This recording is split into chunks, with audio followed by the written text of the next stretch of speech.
All right. Good evening, Mighty Elk students, families, everybody. Thank you for jumping on today, whether you are joining us live or whether you are checking us out later. We are excited to have this opportunity to try to just talk. We're closing in on the first trimester ending this Friday. We have been pretty much virtual the entire time. And as you've probably all heard, we are going to remain virtual at least 3 weeks into the new trimester and probably more as we all are anticipating. So wanted to use the opportunity tonight. We've got some wonderful Mighty Elk staff with us today who are going to be sharing with you all certain topics and also taking questions. To start off tonight, we will have Miss Laura Branham will be talking about our grading policy. Then Miss Judy Murphy will go through Infinite Campus. Miss Jessica Williams will be going over Google Classroom, but a special shout out to Miss Hughes and Miss Osterloh and Mr. Ditter for putting this whole thing on. They are the brains behind the operation. As you see this wonderful, however we're doing this right now, being on a Google Meet at the same time being on YouTube. So what a world. We were just talking about flip phones and the little Nokia phones that we used to have on the way out of work today with some people and how far we've come. So we've come a long way and we're excited to have this opportunity. So again, we're going to start off talking a little bit about our grading policy, but feel free to put questions into the YouTube chat. Mrs. Osterloh will be monitoring those. Please feel free to do that. But without further ado, Miss Branham, why don't you go ahead and kick it off and just talk a little bit about our grading policy.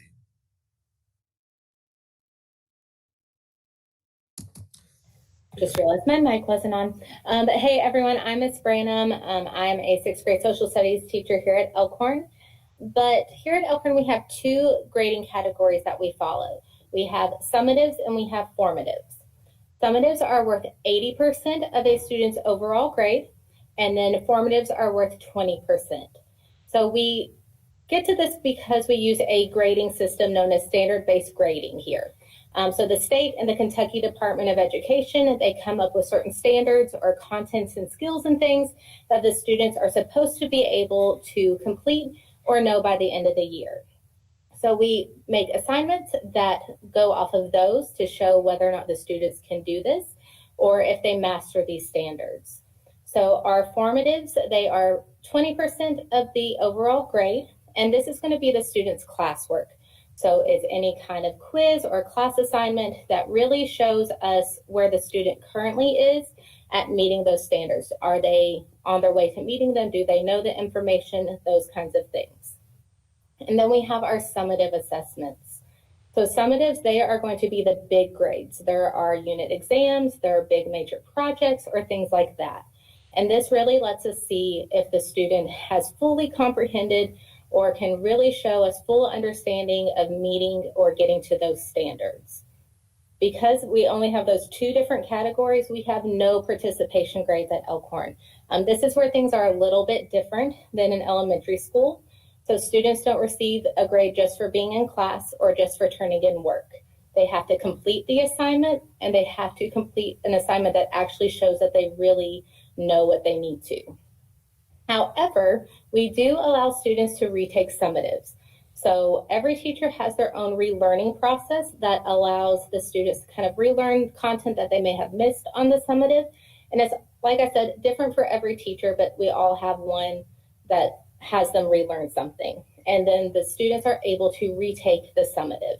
It's very important that if a student is given the opportunity to retake, that they do so. It lets them bring their grades back up. And like I said, it's really important that if they have this opportunity, they follow through with it and try to get their grade up as much as they can. Thank you, Ms. Branham. Now we'll switch to Ms. Murphy, who's going to share about our Infinite Campus. Thanks. So I'm Ms. Murphy. I'm going to be the secretary at Elkhorn Middle School. So if you guys need anything through the day, you can call me about this. But this is just like the Parents Infinite Campus, which you guys are going to see when you log in. So first of all, you need to go to the Infinite Campus site and click login as a parent. You can get to that if you have the app downloaded, or you can go to the Franklin County Schools website to be able to get to that.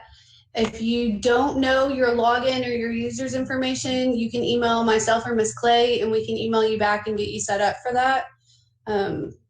So you just let us know. Once you get there, you'll log in, you'll see a message center.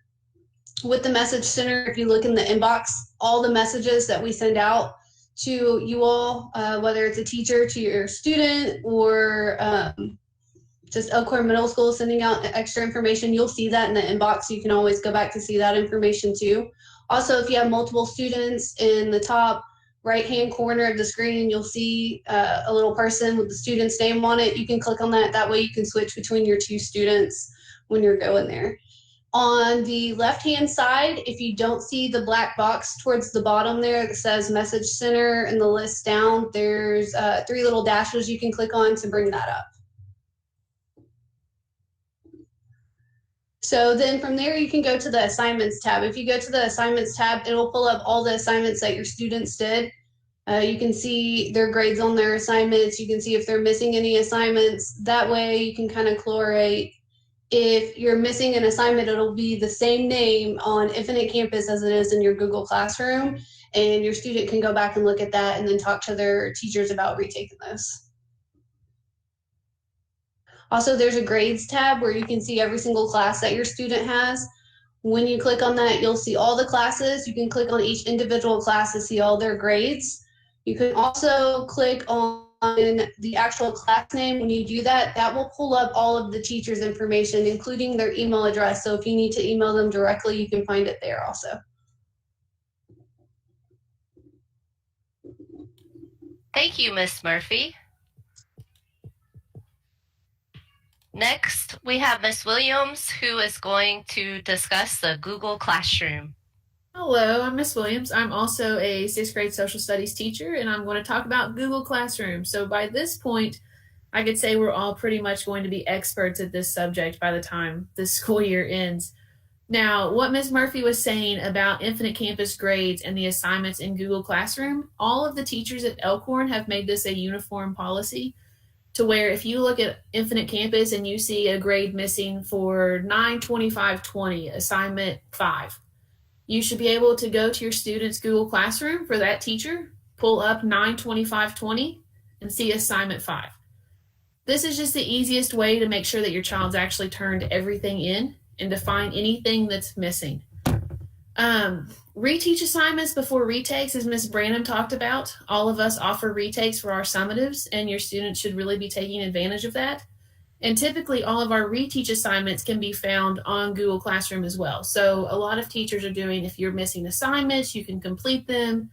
You can have other assignments assigned to you. That way you're understanding the subject before you try to retake another summative. All of those will be found according to date and assignment number. Now, one thing, especially the students that I have, we've had a few issues of trying to find assignments that say turned in, but they actually haven't been turned in. If you go to your child's Google Classroom, you'll be able to see each assignment, and it'll have instructions, and we can see whether your student has submitted it or not. If your student has just hit turn in, you will see nothing attached to that button. Okay, it'll just be blank. There won't be a grade. It'll just say turned in. Now, if your student has actually attached the work that they have done, you'll be able to find that under that, and you can see all of the progress that your child has made and all of comments that teachers have left. Usually a grade is attached to that as well, but you'll actually be able to control and see if everything has been turned in and not just hitting the button and saying that we've turned everything in. Google Classroom is usually pretty easy to operate, but if you just pay attention to the dates and the assignment numbers, we've all made it the same for everyone, that you should be able to find everything you need. And if you have any help, any of us would be able to reach out and assist you anytime we can. Thank you, Ms. Williams. The last thing that I want to add is that we do offer ESS virtually. It's from 5 to 7 p.m. Monday through Thursday, and we would love to help students with anything. The subjects Monday is science, Tuesday is social studies, Wednesday is math, and Thursday is language arts. Lastly, Ms. Osholo will ask questions. So far, we've just had one big one, and that is, I know Ms. Murphy, you talked about the parent portal for Infinite Campus. Could you kind of talk a little bit about the student portal and what students use as their password or as their usernames and passwords, or could somebody talk about that for just a second? Yeah, so the student portal is going to look similar to the parent portal, and where all of the like the grades, the assignments, where that's at on it. For their username, it's going to be their student 212 student ID number, and then their password is going to be their initials followed by their birth date with no dashes, and then just the last two numbers for the year.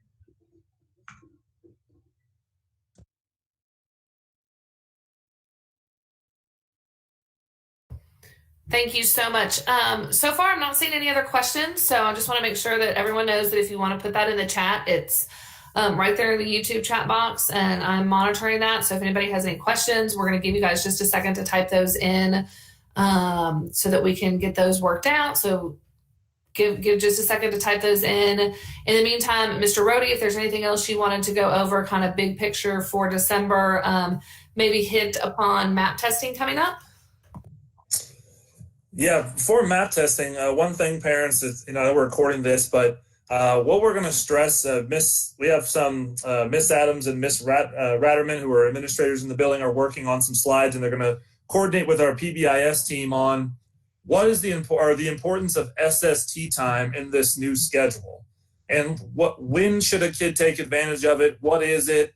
We just want to make sure there's no miscommunication or unclarity on what is that SST time in the afternoon from 1 to 3:30 daily. It stands for student support time. It is when teachers are 100% available for tutoring, allowing students to retake summatives, help on assignments. So, they did the work in class and then they moved on to the next one, but they were still confused. So then they email their teacher and they know, hey, I can get on at 1:30 with Miss Hughes, and she's going to go over the assignment with me again, and it'll be with a smaller group or maybe just me, and I'm going to get this one-on-one attention. What a lot of our teachers are finding out is you can correlate the average grade of a child going up a letter or two if they show up to SST time. So we're really going to stress that hard, and teachers are going to be, one thing we're going to be working on is getting, when teachers email a kid, so if they email 5 kids and 4 show up, they're going to be emailing the parent of that one who didn't show saying, I invited your child to SST and they didn't show. And we really want to work together to get that child there because we're trying to help them. We're trying to get their grades up. So we're going to be really bombarding students and information on the importance of SST and utilizing that, because the purpose is when we get all these emails about my child is struggling and they need more help and they need this, we're like, hey, under the old one, it was on the back end of class, but in this new schedule, we have dedicated 2.5 hours to that. And so we want to make sure everyone is utilizing SST to its fullest potential. Right. And Mr. Rohde, that's a great time. In case people didn't see the announcement earlier, starting Monday, we are reverting back to our phase 1 schedule. It is the phase 1 revised, and we sent out a survey about it. And so you'll notice that the times are a little bit different for class times. So first and fourth will be at that 8:40 start time again. Second and fifth, we're giving each class an hour and 10 minutes. Is that correct, Mr. Rohde? Yep, 70 minutes. Yep. Okay, so the second class will be at 9:50, and then the third class starts at 11. So that is on Facebook, and we'll continue to put that out. We'll put that out on the website. Teachers will be putting that on all of their Google Classrooms to make sure, but parents just know that does start on Monday. We heard from a lot of parents, we heard from a lot of students who said that is the schedule that they preferred, that morning heavy classes and that afternoon for that one-on-one. But parents, that also means we really want you to take advantage of that. And or students, really, we want you to take advantage of that. If you need help with something, anything, let your teachers know that is that time for that small group work if you've got a problem with it, we can get a group of kids together and we can work on it with you. That is what we are here for, and we want to be able to help you. So please take advantage of that. And parents, if you feel like your kid is struggling, don't hesitate sometimes to reach out on behalf of them and say, hey, can you help my kid? Yeah, we can help your kid. We'll be there. I'm a parent myself. Sometimes you gotta be that advocate for your kid, and we totally understand that. So let us help you, please. Map testing will be December 3rd and 4th, if I'm correct. We will do it just like we did in the fall. The only days that what we'll do is we're doing a reading on the 3rd only. So that's all we're going to ask the kids to do. They'll just go to their first period, and the teachers will administer that test to them, and then we'll stay on there with them and work with them if needed. And then same thing on the other days, math. So that is coming up on December 3rd and 4th. One last thing about the new schedule, it starts Monday. And here's the thing about middle schoolers, it doesn't matter when you start, they're going to get a little confused. So we're going to start on Monday. We're going to make sure they're great. They're going to get on their first period like they normally would, or it'd be 4th period because it's the B-Day. And that teacher's going to remind them, hey, don't forget you're going on to this class right now. And the next teacher will remind them. We're going to love them all the way through the day. They're going to be great. They're going to have fun. They're going to realize. And then we're going to say, get to SST time, because we want to make sure you're all successful. All right, we do have a few questions coming in. Yes, we are still encouraging all of our students to take retakes and to do those reteaches first. Somebody came in late to the YouTube, so just want to verify that. So especially on those summatives, if you have questions about that, you can rewatch this and then also email the individual teacher. But yes, especially for our summatives, retakes are encouraged. We want to make sure that our students are getting that. But then we also had a question about a recommended time frame to get grades entered. So for teachers to enter grades, what is our recommended time frame for that typically? The tip is going to differentiate on the type of assignment. So a summative, which has multiple parts at times, multiple choice and some answer, or maybe the summatives and essay, is going to take the teachers a little bit of time to get through that. Some of the formatives we can usually get through a Google form. Those can be inputted a lot quicker. If the forms are other mediums that we use, Nearpod sometimes can help grade things.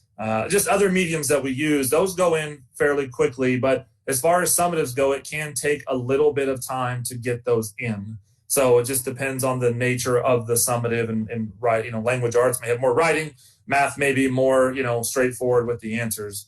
But those are typically updated fairly quickly. And one thing about the retakes, the question is, I've actually witnessed many teachers, including many on this call, who on the next day of class say, hey, we took the summative yesterday, and they'll kind of say in general, here's how we did. And then they'll actually go through the steps with the kids on the reteach, like how you go, what you click, how you get it. I mean, I've watched them all walk the kids through it. Maybe sometimes kids are thinking, it's not me.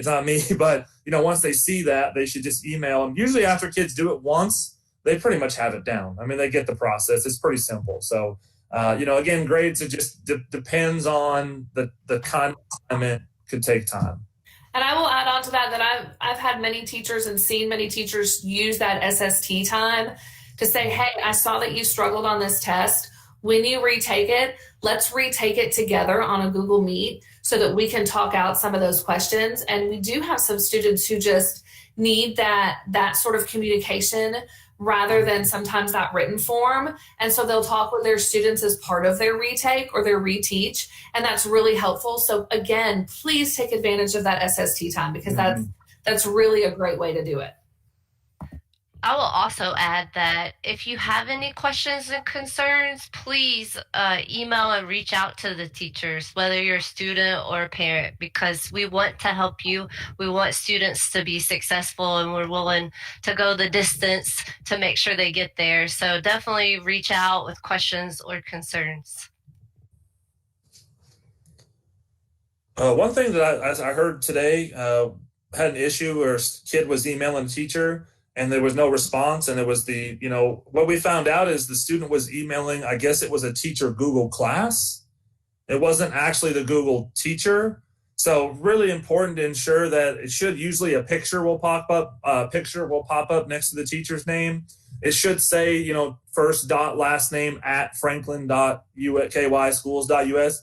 Just little things that can alleviate some stress when you're like, I'm not getting a response. And then we diagnose and go, you know, because you're emailing it to the Google Class or some other medium instead of the actual teachers, you know, because, you know, we found that to be more of the case than anything. So just double check who the email's going to, you know, that's your teacher's name, you know, Miss Branham. There's 2 Miss Branhams in our school. There's 2 Williamses in our school. So, you know, it's just really important that it's, you know, to just kind of be meticulous about, all right, is that the right email address going to the right person?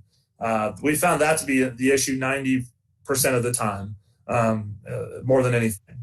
Mr. Rohde, we had a question asking if MAP results from the last time we took it were sent out. Well, we can't send out anything by mail. So we can always share that score with you. If you'd like to just email us, we'd be happy to let you know how the child did. But we're not doing any kind of, I mean, as far as Elkhorn Middle goes, we're not doing any kind of mailings or anything of that nature. But that's a good reminder that prior to the MAP test, we will be talking to kids about what score they got. Just something that we haven't really directly talked about, but it's a good reminder. We will do that to let them know, like, kind of some goal setting things so they'll know. But if any parent wants to know what their child or how their child did, you're welcome to email us and let us know, and we'll be happy to share that. Would they be best suited to email the language arts and math teacher, or to email the counselors, Ms. Ratterman? Counselor, Ms. Ratterman, me, Ms. Adams, any administrator. But yeah, definitely your language arts and math teachers would probably have that information rather quickly.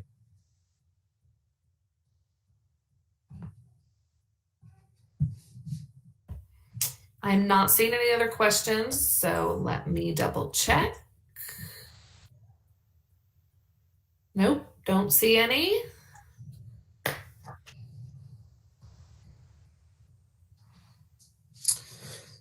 Just one thing too is just a huge shout out, you know, to all the teachers at Elkhorn Middle. I'm telling you, they have been working tirelessly trying to figure out the best way to do this virtual instruction. I cannot tell you, you know, the different things we tried and the different, you know, structures we tried and how our lessons look and how our tests look. And I really think that you're going to see a big difference from trimester 1 to trimester 2. I really do believe that you're going to see a huge difference. We're already starting to see on the back end of trimester 1 incredibly improved summative scores, incredibly improved formative scores.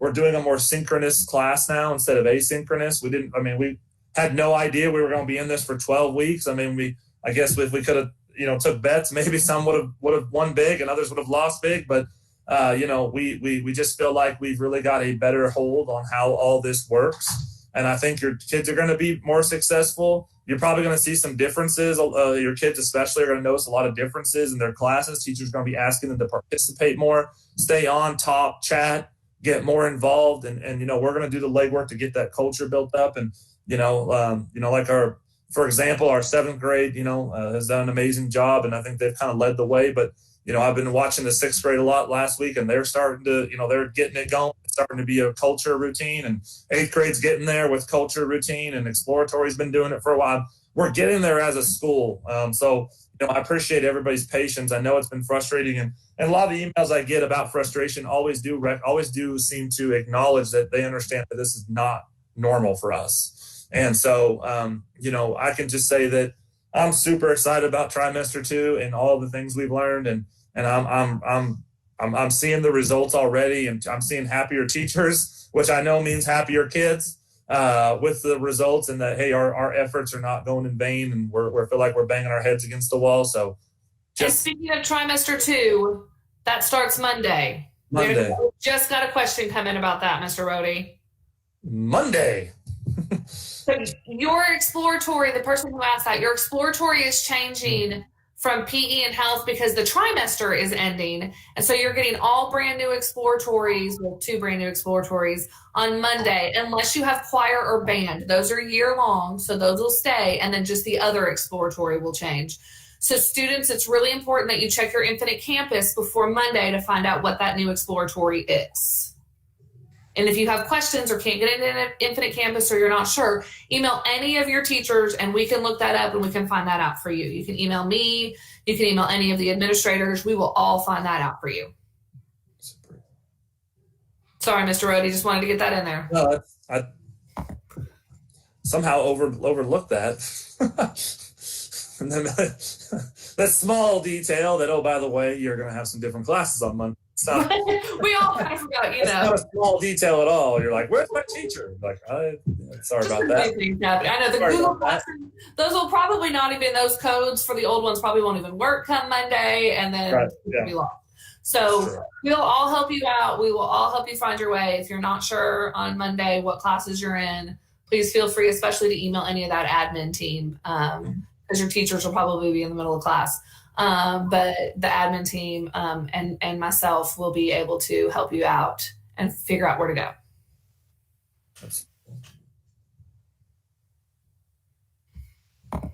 Now I'm looking again.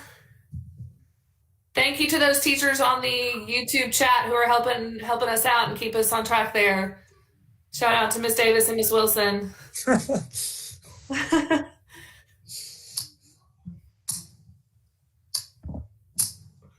I think we're good. Okay. If after watching this, those of you who go back and watch the recording, if you have questions, you can email any of us who are on here.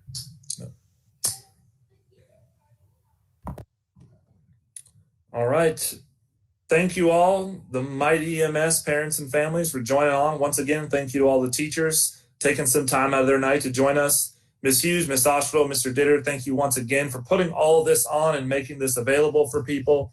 I'm sure as word gets around and people watch it, you know, we'll do more of these. I believe the next one we are going to do, and Ms. Hughes can correct me if I'm wrong, we're going to be doing this very same thing, but in Spanish, so we can make sure that all of our families are being connected with. So look for announcements on that and helping us spread the word to make sure everybody feels like they know when it's going to happen. So if there's not anything else, thank you again to everybody who came in tonight to be a part of it. And again, if you've seen this being recorded, again, if you have questions, as Ms. Oshville said, please do not hesitate to reach out. We are very excited and encouraged to help everybody make sure they feel great about how we're doing things. That is all for tonight. I wouldn't be remiss if I didn't say, let's have ourselves a mighty evening.